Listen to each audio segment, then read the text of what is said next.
যে যে দলই করেন, আমলিগ করেন অথবা বিএনপি করেন, কথাগুলা শুনে যাবে। বঙ্গবন্ধুর বাড়িকে যেভাবে তছনছ করা হয়েছে, এটা ভাবি কালে একটা কলঙ্কজনক ইতিহাস হয়ে থাকবে। আওয়ামী লীগ হলেই তার বাড়ি ভাঙতে হবে, যারা ভাঙবে তারা ক্ষতিগ্রস্ত হবে, তাদের হাত পুড়ে যাবে, জ্বলে যাবে। একটু আগে আমি রাষ্ট্রপতির সঙ্গে আমার একটা দুটা কথা হয়েছে, বুক মিলিয়েছি। রাষ্ট্রপতিকে আমি পছন্দ করি না, কিন্তু আমি বঙ্গবন্ধুর ছবিটা যে যা যথাস্থানে দেখে আমি তাকে ধন্যবাদ দিয়েছি। উনি বলছেন আমি মরে যেতে পারি কিন্তু এই ছবি নামবে না। এই যে আমার এতদিন অপছন্দ ছিল তাকে, সেটা সমস্তটা রিভার্স হয়ে আমি আজকে পছন্দ করে আসলাম।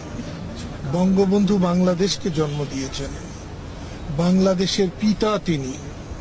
তিনি যদি না থাকেন তাহলে আমরা জারজ হয়ে যাব।